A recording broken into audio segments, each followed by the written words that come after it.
আসসালামু আলাইকুম, সবাইকে কেমন আছেন? সবাই আশা করি ভালো আছেন। তো আজকে আমরা আলোচনা করব কবুতর পালনের সঠিক পদ্ধতি নিয়ে। তো আলোচনা অনেক বড় হবে, এই কারণে বেশি বকর বকর না করে আলোচনা শুরু করা যায়। আলোচনা শুরু করার আগে যারা যারা আমাদের চ্যানেলটি সাবস্ক্রাইব করেন অবশ্যই সাবস্ক্রাইব করে দেবেন। কবুতর পালন বেশ লাভজনক, শান্তির প্রতীকও বলে কবুতরকে বিবেচনা করা হয়। আজকে আমরা আলোচনা করব কবুতর পালন কতটা লাভজনক, এটা নিয়ে কবুতর পালনের সঠিক নিয়ম নিয়ে। কবুতর একটি গৃহপালিত পাখি, একে শান্তির প্রতীক হিসেবেও ধরা হয়। প্রায় সব মানুষই কবুতর ভালোবাসে, তাই বাড়িতে পালন করে অনেকে বিভিন্ন চাহিদা মিটিয়ে থাকে। কেউ শখের বশে, কেউ বা মাংসের চাহিদা পূরণ করতে কবুতর লালন পালন করেন এবং মাংস বেশ সুস্বাদু, তাই এর প্রতি আগ্রহ রয়েছে অনেকের। এসব চাহিদার কারণে বাড়ছে কবুতর পালন। এজন্য কিছু বিষয়ে খেয়াল রাখতে হয়, তবে সফলতা আসে। কবুতর মূলত 3 পদ্ধতিতে পালন করা যায়। প্রথমত, মুক্ত পদ্ধতি। কবুতরের ঘর আবাসস্থলের 200 থেকে 300 ফুট দূরে দক্ষিণমুখী হতে হবে। মাটি থেকে এদের ঘরের উচ্চতা 8 থেকে 10 ফুট হতে হবে। খুব সাধারণত 2 থেকে 3 তলা বিশিষ্ট করা হয়। এমন খোপ আয়তন প্রতি জোড়া ছোট আকারের কবুতরের জন্য ও 3 সেন্টিমিটার ও বড় আকারের কবুতরের জন্য 5 থেকে 7 সেন্টিমিটার করে করতে হবে। তো প্রথমত আমরা মুক্ত পদ্ধতিতে কবুতর পালন নিয়ে আলোচনা করছি। তো মুক্ত পদ্ধতিতে কবুতর পালন করলে কবুতর সবসময় বাইরের যে খাবারগুলা, ভিটামিন চাহিদা, এগুলো নিজেরা নিজের মতো পূরণ করে নিতে পারে। আর যদি মুক্ত পদ্ধতিতে কবুতর পালন করা না হয়, তো সেক্ষেত্রে কবুতরের বেশি বেশি খোঁজ খবর রাখতে হয়। তো আমরা যেহেতু আজ কবুতর পালনের সঠিক নিয়ম নিয়ে আলোচনা করছি, তো আপনারা ভিডিওটি অবশ্যই মনোযোগ সহকারে দেখবেন। একটু বড় হলেও মনোযোগ সহকারে দেখবেন, তাহলে আপনারা কবুতর পালন করে অবশ্যই সফল হতে পারবেন। এই কারণে আপনারা ভিডিওটি না টেনে পুরো ভিডিওটি দেখবেন।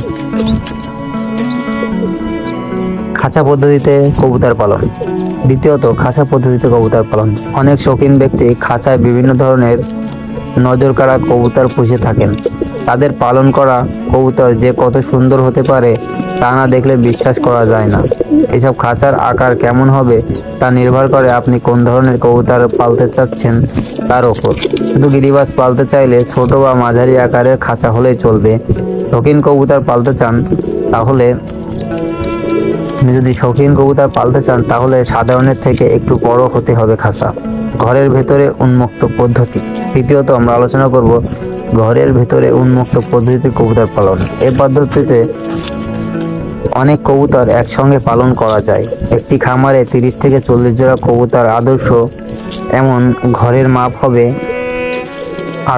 9.8.5 ফুট। অল্প খরচে সহজে ঘর তৈরি ও স্থানান্তর করার জন্য টিন, বাঁশ, খড় প্রভৃতি উপকরণ দিয়ে এই ঘর তৈরি করা যায়। সাধারণ ব্যবস্থা, বাসস্থান। কবুতরের এ পর্যায়ে আমরা আলোচনা করব সাধারণ বাসস্থান নিয়ে।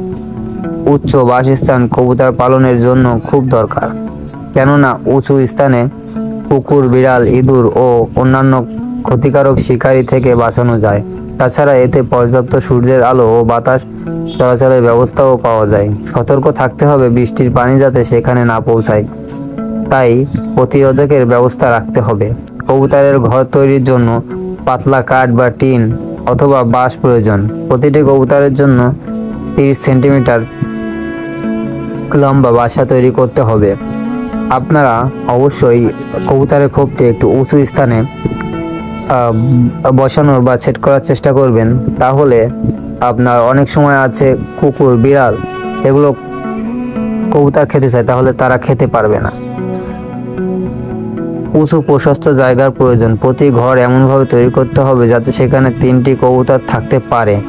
প্রতি ঘরের 10 বাই 10 সেন্টিমিটার পরিমাণের দরজা থাকতে হবে। সব সময় ঘর পরিষ্কার ও শুষ্ক রাখতে হবে। কাছাকাছি শুকনো খড় রাখুন। তারা নিজেরাই খড় দিয়ে নিজেদের মতো করে বিছানা করে নেবে।